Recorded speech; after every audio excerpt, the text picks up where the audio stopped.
Okay, so I think the last video, I guess I could review it, but I probably won't. The Peters twin spots chicks were just growing up and becoming independent. And I was working on taking apart the bird room and converting it back into an apartment for my dad. The Peters twin spots were the last birds to head out just because I was waiting for them to grow up, and they went down to Ransel at Paradise Aviary, and you'll see them in one of his new videos.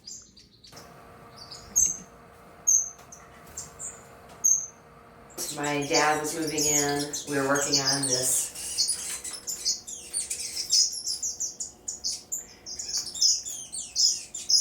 black sheep wax-bill babies, who are, by the way, know how to eat on their own. We were just building this area, so that was in the spring, sort of right in the middle of the breeding season. One of the breeding seasons. I breed some birds in the spring and some birds in the fall. And so everything was kind of messed up and weird. I moved all the birds from the bird room into here. It was really crowded. It was intimidating and whatnot. So I had a couple of birds that, naturally they move into a big space and then they, want to go to nest. So my twin spot pair, Amos and Nina, built a nest. Lavender finches built a nest. And I don't think anybody else even tried. Or a couple birds, some gold breasts had tried and things. But what happened, which is really interesting, I think, is the lavender finches are super curious birds, and they're kind of Budinskis, and they're like, oh, are you building a nest? But just that they're not aggressive, but just that curiosity and sort of invasiveness is kind of intimidating, especially to birds like the greenback twin spots. So the lavenders had built a nest, laid eggs, were incubating. But they had this really neat strategy. Anybody else who built a nest, they would help decorate it with gravel, which they do with their own nest. They decorate the cock's nest with found objects. But I've never had a species before that decorated other birds' nests. And it was really effective in discouraging the other birds from completing the nest or laying eggs. They would sort of abandon it, like, oh, somebody's taken over my nest, so I have to leave that. And it certainly was very effective with the twin spots.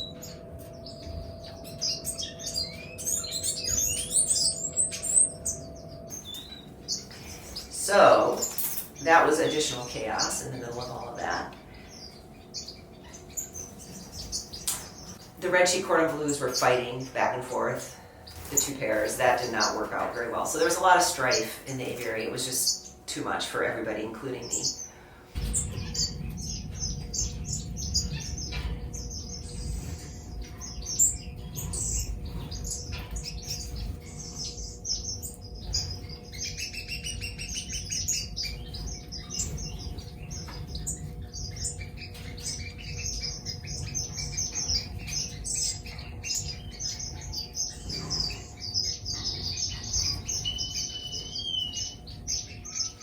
And later on, early summer, I convinced my husband to let me convert a bedroom upstairs into a bird room. Little tiny bird room. I only have 4 cages, but it actually let me manage the population pretty effectively.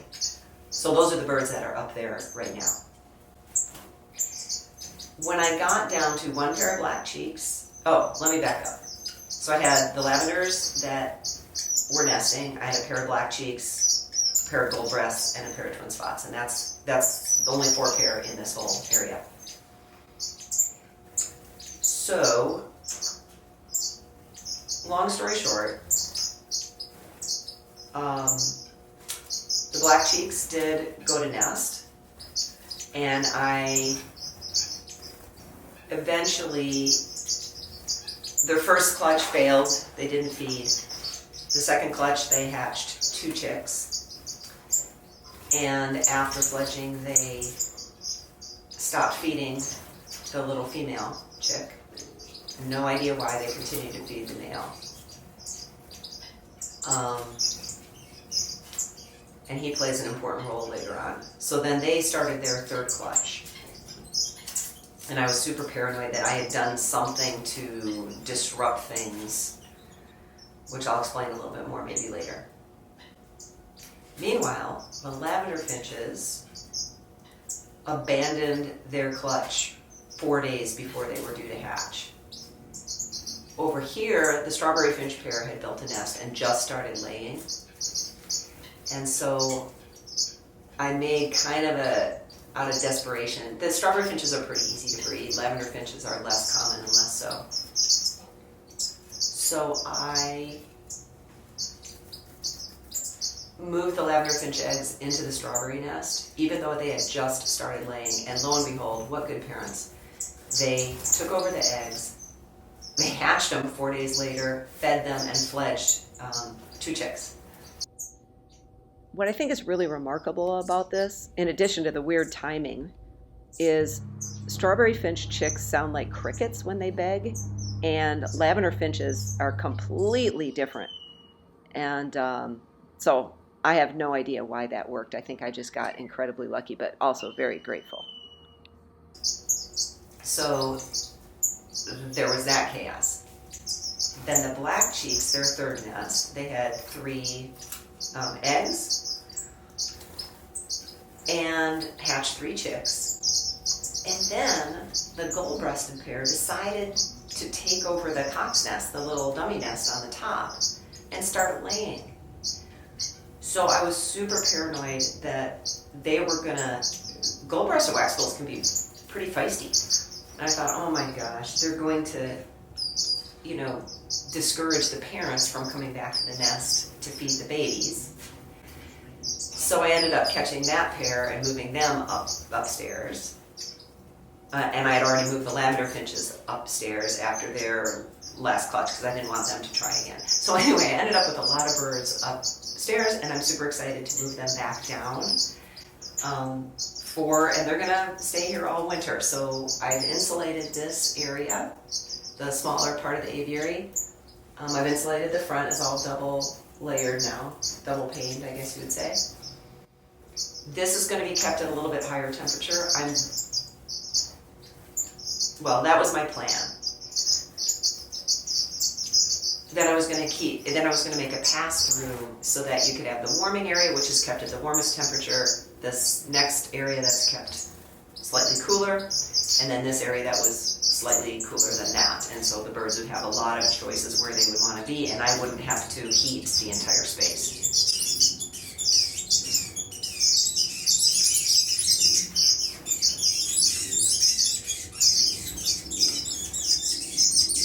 So now the question is, if I move the birds down, because those guys now, there's a black cheek nest in there, I'm thinking I don't want to make things crazy for them.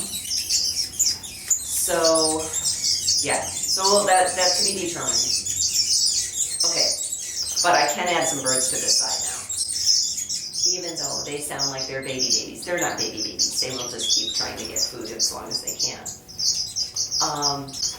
I mentioned that the single male chick that survived the previous clutch was going to play an important role. He's been feeding the babies. I don't know exactly when that transition happened, but after the babies fledged, the only adult bird that I caught feeding after about 3 or 4 days out of the nest was the older brother. I never saw the parents feeding. It's not to say that they weren't. In fact, they probably were. I just never saw it. And so I thought that was very interesting. The thing about black-cheeked waxbills that I find very challenging about them, there's many things, but one of them is that they recycle really, really fast. So before these chicks had even fledged, they were already building another nest, and the female was already laying. If you pull the nest after the chick fledges, that's known to cause the parents to stop feeding the fledged chicks, so you have to leave that nest.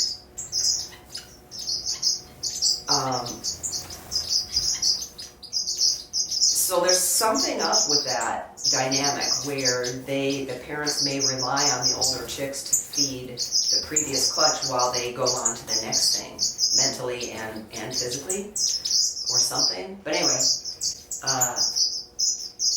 all 3 chicks of the last clutch, all eggs hatched and fledged. I may have told you that already. And I got 1 female chick. Hi, thank you. And I got 1 female chick, and that's new bloodlines for me. The males are new bloodlines as well, but I have actually quite a few males from previous clutches.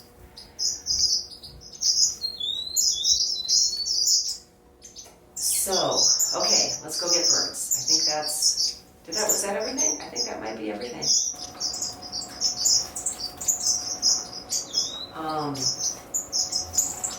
The twin spots also eventually built a nest and had a clutch of 3 eggs, but they were all infertile. It was really dry and really hot here all summer. And the twin spots, just, they didn't want to, even, it doesn't matter, I was down to 2 pair in here and it was not, they didn't want to. And then all of a sudden we got rain. And like the next day they're building a nest. So rain is a big trigger for sure. So the other thing that's changed is I disabled the stream and just put some pebbles in there. And that's just because I really wasn't keeping up with keeping it clean. So what I did is I rerouted the A water supply to 3 bathing dishes, and they are right over the drain that drains out of the aviary. So I've done that on both sides, and then I can just actually replace the dishes to clean them, which is much easier and for now works better. I'm sure in future iterations the stream will be back when I can spend more time and keep it clean. But for now, I'm going to go spring the birds out of jail that can be on this side of the aviary and try to get a quick little video done. So I think that wraps up this guide. Thank you so much for watching, and thank you to everybody who encouraged me to do something. It's not a great video. I know it's kind of boring. I don't have great footage. Even just getting out the camera and creating footage and editing is just a lot for me to try to fit in right now. There may be some cool stuff happening in the middle of January timeframe. So if you think that,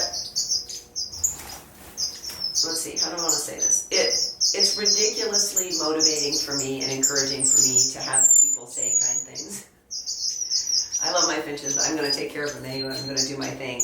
But documenting and talking about it and making videos is something that, because it takes a lot of time away from my dad, who is keeping me very, very busy, and my husband, and other obligations, work and whatnot.